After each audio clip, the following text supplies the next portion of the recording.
So imagine it's 1908. You are the most famous poet in your entire country, but you just completely blow up your marriage, abandon your homeland, and flee to Rome. Right. And you do this with a radical feminist who is also still legally married to someone else. Yeah, it was an absolute scandal. Exactly. They weren't just taking a little vacation to Italy. They were actively fleeing a really toxic, suffocating cultural atmosphere that just wanted to tear them apart. They had to get out. Right. And today, we are looking at how a modern avant-garde band is using heavy industrial synthesizers and like abrasive post-punk to score that exact historical breakdown.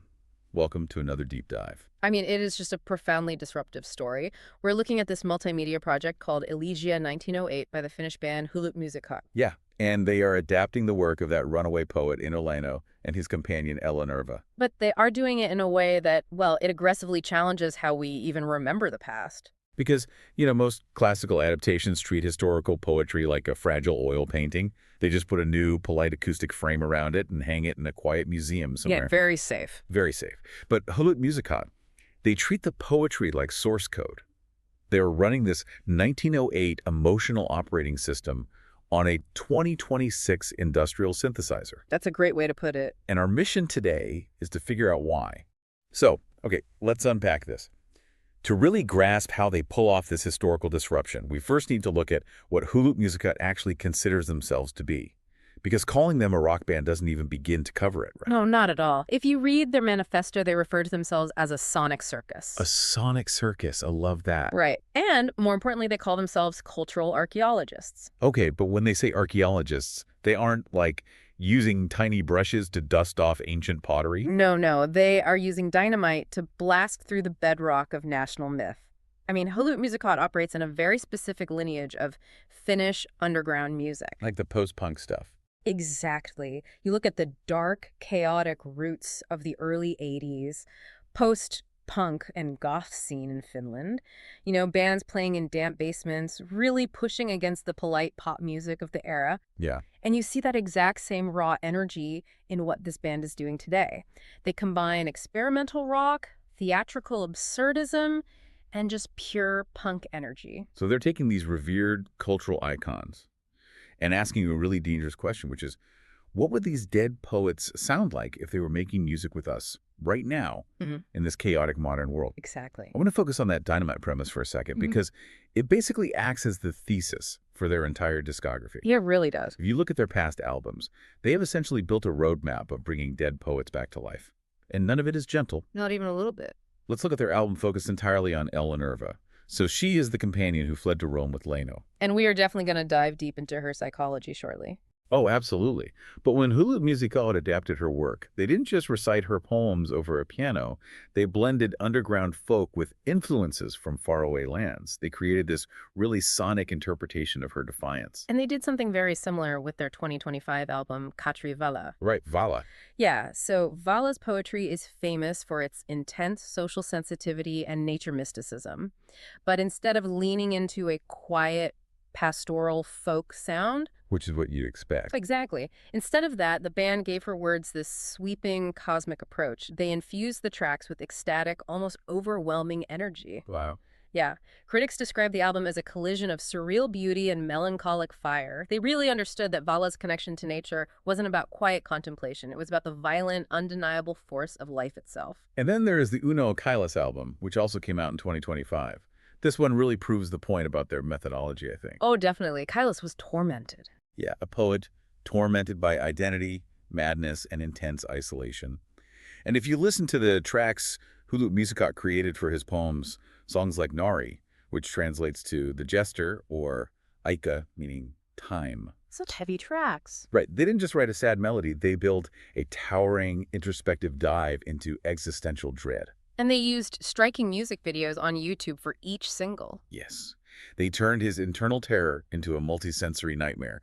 You hear the noise and the poetry completely intertwined. I mean, they even took a revered figure like Eero Helikoski and reimagined his modernist work as old movie soundtrack-style orchestral metal. Which is just wild to think about. And that all culminated in their massive compilation project, Suomi. Right. It was a sweeping tribute to Finland's poetic legacy that jumped erratically from ambient drones to dissonant metal to blistering post-punk. They covered everyone. They really did. From the pioneer of Finnish literature, Alexis Kivi, to the fierce modernist Edith Södergran. But looking at this entire track record of distortion and chaos, it really brings up a fundamental question about adaptation. It does. Because, playing devil's advocate here, a purist would look at this and just scream foul.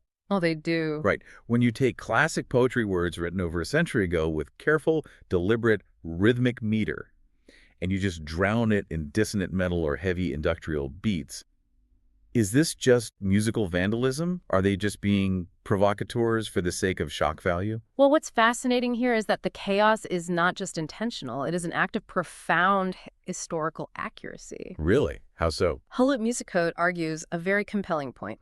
They say that keeping these poems locked in polite, traditional, quiet acoustic arrangements is actually a lie. A lie. Yeah.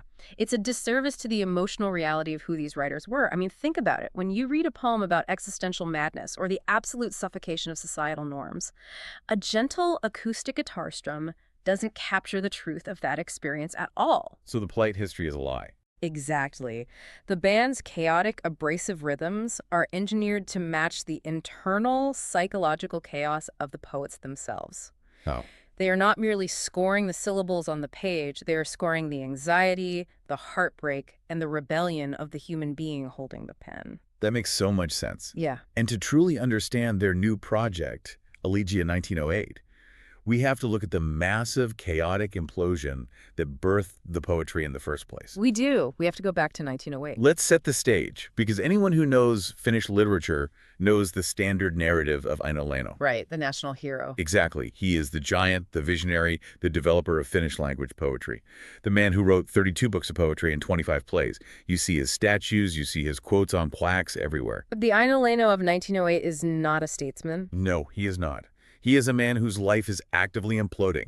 His bourgeois marriage to Freya Schultz is collapsing in real time. And creatively, he just feels like he is drowning. Because the cultural environment in Helsinki at that time was incredibly polarized. Finland was undergoing intense political and cultural growing pains. They were dealing with Russification pressures, right? Yes, and the huge push for national identity.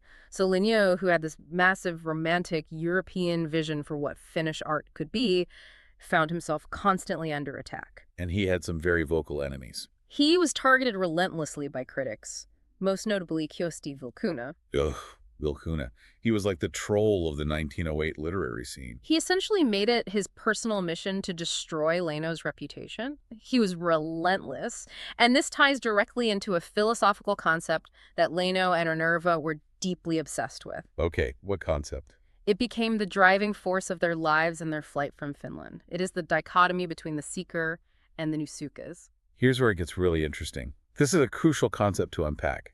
So for you listening, the word nusukas translates roughly to the upstart or the social climber. Right. And in Leino's worldview, the nusukas was the ultimate enemy of art. Because they just want the status. Exactly. The nusukas is someone who seeks status, material wealth, and societal approval without undertaking any underlying spiritual or intellectual labor. They want the title of being cultured without doing the agonizing work of actually understanding culture. Precisely. And Leino looked around the literary circles of Helsinki, looked at his critics like Vilkuna, and saw a culture infested with nusukas behavior. People policing morality and art just to elevate their own petty status. Which brings us to the seeker. Leino and Onerva absolutely saw themselves as seekers. They did. They believed that the search for artistic truth was indistinguishable from the search for spiritual truth. They were pushing back against institutionalized religion, and they were heavily influenced by theosophy. And by ancient shamanistic traditions of Finnish folk poetry. Right. Plus Nietzsche's idea that art could transcend traditional morality. Yeah. So a seeker doesn't just sit down and write polite poems. A seeker undertakes a literal and psychological descent into the underworld to find ultimate, unfiltered knowledge. And Elenerva was perhaps the ultimate seeker. Her background is so essential to understanding the gravity of this 1908 escape. Tell us about her background, because it's pretty heavy. It really is. When Onerva was just 7 years old, her mother was institutionalized in a mental asylum. Oh, wow. 7 years old. Yeah. She was raised by her grandmother and father, constantly carrying the weight of that psychological trauma. But she possessed this undeniable, brilliant ambition. She was incredibly smart. Very. She studied French, she prepared for university, she flirted with the idea of being a professional actor, and she ended up winning 7 state literature prizes over her career. 7. Right. Her entire life, both in her radical literature and her personal choices, was a constant, agonizing exploration of the tension between a woman's desire for absolute freedom and the societal pull of traditional commitment. So you take these 2 brilliant, restless, traumatized seekers. They were legally married to other people. Onervo was married to Vino Strang, though they had separated by then, and they are both feeling completely suffocated by the moral policing and the toxic Nusuka's environment of their homeland. They couldn't breathe. So they make a decision that is basically the early 1900s equivalent of dropping a bomb on polite society. They pack their bags, board a train, and flee south together. They traveled through Berlin, Dresden, Munich, and finally arrived in Rome for the winter of 1908. It's like a celebrity power couple fleeing the paparazzi, but armed with massive existential dread. That is perfectly said. It was a highly visible, deeply scandalous act of social defiance. They were burning their bridges in Finland just to find space to breathe. But the geographical transition is what makes this moment so historically vital, right? And it's exactly why Hullut Muusikot chose to score it. Absolutely. Think about the aesthetic shock. You are taking a brooding, melancholic Finnish poet, a man whose entire artistic vocabulary is steeped in the dark, freezing mythology of the North. The frost, the deep pine forests, the tragedy of the Kalevala. Exactly. And you drop him directly into the sun-drenched, ancient marble ruins of the Mediterranean. It's an aggressive psychological and aesthetic shock. And out of that shock comes a monumental literary feat. So they rent an apartment at Lingo to Prati in Rome. Which is actually a famous spot now, right? It is. It's a location so significant that decades later, in 1971, the Finnish president, Urho Kekkonen, actually unveiled a memorial plaque there. That's amazing. Yeah, and in this apartment, surrounded by the remnants of the Roman Empire, Leino undertakes the colossal task of translating Dante Alighieri's Divine Comedy into Finnish. And, okay, translating Dante wasn't just some linguistic exercise for him, was it? No, not at all. Because when you look at the timeline and his state of mind, it feels like he was using the architecture of Dante's hell to map out his own divorce and his own social ruin. Like, he's looking at Italian demons, but he's actually seeing Finnish critics. If we connect this to the bigger picture, that is precisely what was happening. Translating the Inferno, Purgatorio, and Paradiso fundamentally rewired his philosophical trajectory. How did his work change?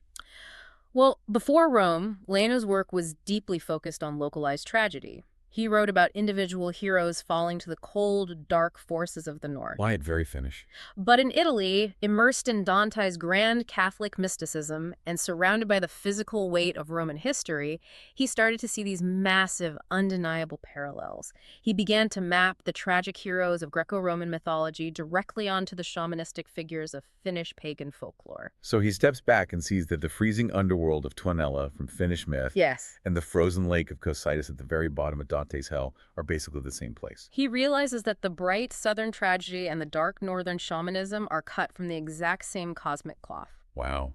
Distance gets clarity. It really does. The physical distance from Helsinki gave him the psychological safety to process his trauma.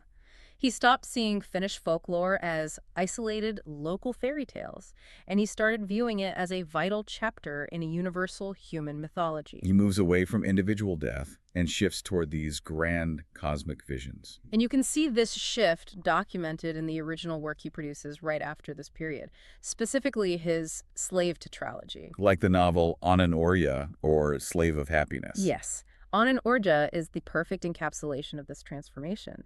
The protagonist, Johannes Temminen, is the quintessential eternal seeker. He's totally disillusioned. Completely. He is disillusioned with everything. Capitalism, socialism, the church.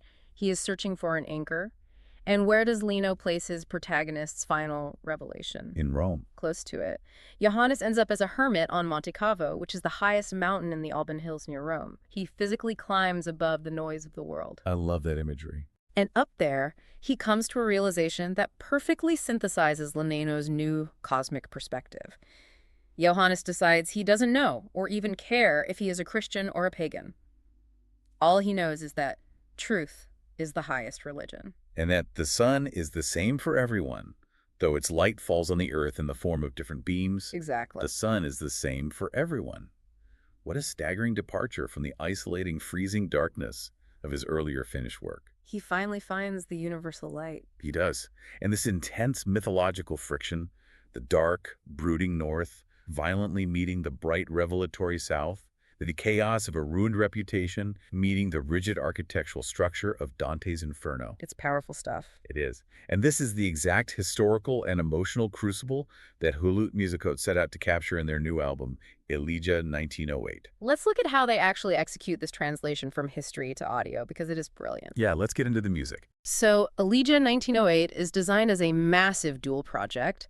It is a full studio album available on all streaming platforms, but the band is also releasing it as a comprehensive multimedia musical movie production on YouTube. And they've been dropping hints and shorts on their channel for months now, teasing tracks like Hilja, Tiroha, and Alpirusu. And the track list alone tells the story of this journal. The poems they selected to adapt are a chronological map of that 1908 experience. Let's run through them because it really paints a picture. We have Elegia, which means elegy, then Hilja, quietly. Right. Vagamis, meaning free man. Hala, which is frost. That's the cold north. Exactly. Then Morituri, those who are about to die. Telekarha, star garden. Alpirusu, alpine rose. We're moving south now. Yeah. And then Pia Rinko, the holy sun. The revelation. Then Filatenkenliku, meaning hell of the Riku, meaning lose. Tiorauha, peace to work. And finally, Keskese, midsummer. The linguistic shift in those titles perfectly mirrors the geographical shift. You start with Hala, the bitter Finnish frost. You move through Morituri, invoking the gladiators of Rome stepping into the Colosseum, facing their own social death. Right, the critics waiting for them in the arena. Exactly. And you eventually arrive at Paihe Orinko, the holy son of the Mediterranean. But the genius of Hullut Muusikot is how they represent this musically. Because we established earlier that they act as dynamite to traditional Finnish folk sounds. Right, but here's the twist. They don't abandon acoustics entirely for this project. They actually weaponize them. This is where the band's arrangement choices become so brilliant. The sources tell us that throughout the album, they deliberately blend an Italian feel by introducing acoustic instrumentation. Think delicate mandolins or these really bright acoustic guitars representing the warmth of Rome. Right, but they inject that delicate Italian acoustic sound directly into their harsh Finnish post-punk framework. It creates a geographical and psychological soundscape. How does the album start out?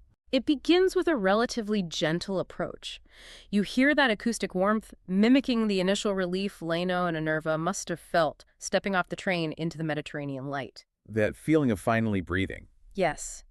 But the band knows that the internal darkness didn't just stay behind in Helsinki. You bring yourself with you. Exactly. So as the album progresses, that gentle Italian acoustic sound is slowly, methodically overtaken. The post-punk elements start creeping in. And eventually dominating. The heavy, pulsating bass lines, the shimmering, dissonant strings, the industrial drum machines. Wow. It builds from a sunny acoustic beginning into a stunning, abrasive, dark rock experience towards the end of the album. Let's take a track like Se Quitenkinliku, and yet it moves. The famous Galileo quote. Yeah. If you try to imagine how a post-punk band plays a poem about the relentless rotation of the earth, you can hear those industrial repetitive beats in your head. Absolutely. It implies the cold, mechanical reality of the universe just moving forward, completely regardless of human scandal or suffering. It's the musical equivalent of traveling from a sunny Roman piazzas straight down into the freezing depths of Dante's Tonella. And the title track, Elegia, actually serves as the anchor for this entire descent. It does. It opens the album, introducing the themes, but it returns at the very end of the record in a completely different, much more powerful and gripping version. Because the journey changes the song. The listener isn't the same at the end of the album, and neither is the track. And the visual component on YouTube amplifies this friction even further, doesn't it? Oh, massively. The musical movie follows Leino and Minerva navigating the physical streets of Rome. We see the scandalous reality of their relationship, juxtaposed against Leino's consuming, obsessive work, translating the Inferno. And the band makes a fascinating aesthetic choice here for the video. What's that? They use silent, movie-type title cards to provide the background context to the songs. I love that choice. It's so cool. It grounds the viewer in the era.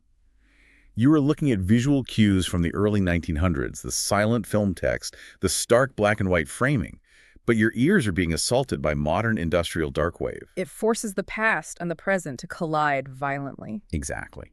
And the movie wraps this entire chaotic journey in a cinematic tragedy. It features an orchestral version of the main tune at the very start and at the end of the film. And there is one more structural detail in both the album and the movie that perfectly encapsulates their cultural archaeology concept. Oh, the audio interludes. Yes. Between the abrasive post-punk tracks, the band inserts brief audio interludes of Leino himself. They incorporate his quiet reactions to the performance. It is a brilliant, haunting touch. It's as if the ghost of the poet has been summoned into the studio. He is sitting in the room. Right. He is sitting in the room listening to this modern sonic circus tear his delicate poetry apart, and his quiet presence just lingers in the negative space between the industrial noise. It brings us right back to our central thesis today. Polite history is a lie. Complete lie. If you read Vapamise Freemanen, a dusty textbook, it feels safe. It feels like a relic locked behind temperature-controlled museum glass. You don't feel the stake. You don't. Yeah.